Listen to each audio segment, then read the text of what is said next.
Hi student, कैसे हो सभी लोग। स्वागत सभी का एजुकेशन गुरुकुल पे। तो हम क्या पढ़ रहे थे, हमने प्रोटीन पढ़ लिया था। क्या था, प्रोटीन के उपयोग पढ़ लिए थे हमने। अब टॉपिक चल रहा था प्रोटीन का वर्गीकरण। तो वर्गीकरण में फर्स्ट जो पॉइंट था रासायनिक संगठन के आधार पर, उसमें 3 पॉइंट्स आते हैं, वो हम पढ़ चुके थे। साधारण प्रोटीन, संयुग्मित प्रोटीन और व्युत्पन्न प्रोटीन। अब सेकंड आता है आणविक संरचना के आधार पर। वो तो भाई इतना सरल है कि आपको देखते ही देखते याद हो जाएगा। अगर आपके पास 5 से 6 मिनट है तो आप यहीं पे रुके रहिए, आपको एकदम रटा के भेजूंगी यहाँ से। तो दूसरे वर्गीकरण का नाम क्या था, आणविक संरचना के आधार पर। आणविक संरचना के आधार पर। आणविक संरचना कैसी, मतलब प्रोटीन की संरचना कैसी कैसी होती है के आधार पर। चलो देखते हैं आणविक संरचना के आधार पर कैसी होती है। इसमें एक पॉइंट, इसमें 2 ही पॉइंट होते हैं। पहली होती है रेशेदार प्रोटीन, जो रेशे बनाती है। क्या होती है, रेशेदार प्रोटीन। अब आपको ऐसी प्रोटीन देखनी है जिसमें रेशे बनते हैं, मतलब धागे से बनते हैं। उदाहरण बताऊं, देखो ये क्या है, ये रेशेदार प्रोटीन है। हेयर्स में क्या पाई जाती है, हेयर्स में प्रोटीन पाई जाती है। देखो जीता जाता सबूत, रेशेदार प्रोटीन इसको कहते हैं। अगर इसका उदाहरण पूछे तो बिना सोचे समझे दे रहे हैं। देखो इसमें रेशे बन रहे हैं कि नहीं बन रहे, देखो बन रहे हैं ना रेशे, इसको कहते हैं हम रेशेदार प्रोटीन। तो इसमें क्या होता है, इसमें जब भी पूछे तो आपको एक्सप्लेन कैसे कराना है बोर्ड में। आप ये थोड़ी ना लिखो बाल हमारी रेशेदार प्रोटीन है, नहीं ऐसे नहीं। एक्सप्लेन कैसे कराते हैं, एक्सप्लेन रेशेदार प्रोटीन का एक्सप्लेन ऐसे कराएंगे, यह प्रोटीन क्या, यह प्रोटीन एक दूसरे से क्या, एक दूसरे से मिलकर रेशे बनाती है। क्या बनाती है, रेशे, यानी धागे टाइप के बनाती है। ये रेशेदार प्रोटीन कहलाती है। ठीक है, एक लाइन का था, 2 लाइन होगी, चलो कोई बात नहीं, हम तो याद कर लेंगे, जीता जाता सबूत है हमारे पास। रेशेदार प्रोटीन कहलाती है। अब इसको उदाहरण लिखे।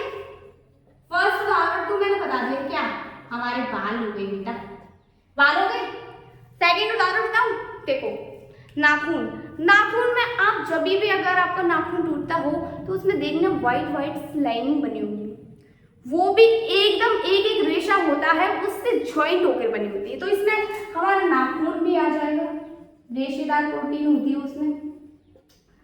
अब क्या आएगा, आपने कभी भी गाय या भैंस का सींग देखा है, उसमें लंबी लंबी, आप गौर से देखो, जब भी माइक्रोस्कोप से देखे, माइक्रोस्कोप उसे देखेंगे आपको ऐसे ही नजर आ जाएगा, मशीन की जरूरत नहीं पड़ेगी, आपको लाइनिंग दिखती होगी। तो वो इतनी टाइट प्रोटीन होती है, एकदम रेशे बने होते हैं, वो ज्वाइंट हो जाती है, इसलिए वो भी रेशेदार प्रोटीन है। जैसे सींग हो गए, पंख हो गए, ठीक है, इतनी बहुत है। अब आगे चले, इसका बी पॉइंट और रह गया, एकदम मजेदार है, वो होता है कणिका में प्रोटीन। कणिका में प्रोटीन क्या होती है, एकदम मस्त, आपको बहुत ही मजा आएगा पढ़ने में। बस 2 मिनट की और रहेगी क्लास, चिंता मत करो, आपके ज्यादा टाइम नहीं लेंगे आपको, बस थोड़े टाइम में मैं आपके लिए एकदम ऐसा टॉपिक लेके आती हूँ, फटाफट से आपको समझ में आ जाए, आपको ज्यादा माथा पट्टी ना करनी पड़े। ठीक है, तो बी वाला हमारा क्या रहने वाला है, बी वाला रहने वाला है कणिका में प्रोटीन। कणिका में प्रोटीन, ठीक है, कणिका में प्रोटीन हो गया। अब इस कणिका में ये है, यह प्रोटीन क्या है कणिका में। अब आपको पता होगा ये कणिका में क्या हो रहा है, चलो देखते हैं। यह प्रोटीन, इस प्रोटीन के अणु, सॉरी इस पहली लाइन इसकी, इस प्रोटीन के अणु, आपको जल्दी समझ में आ जाएगा ऐसे कि अणु क्या हो जाते हैं, मुड़कर गोल हो जाती हैं। जाते हैं। कड़िका में सही से लिख जा। कड़िका में संरचना बनाकर कड़िका में प्रोटीन कहलाते हैं। इसमें स्याही भी नहीं रही। कड़िका में प्रोटीन कहलाते हैं। क्या? प्रोटीन कहलाते। अब आपको इसको जीता जाता उदाहरण बताओ। अंडा देखा है?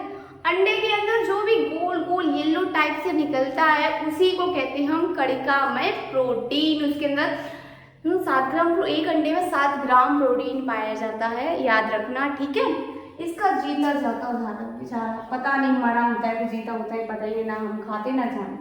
उदाहरण के लिए एल्बुमिन, अंदर उसका नाम क्या होता है? अंडे के अंदर जो येलो टाइप का वो गोल पाया जाता है बनाने, उसको कहते हैं एल्बुमिन, ठीक है, एल्बुमिन, ठीक है।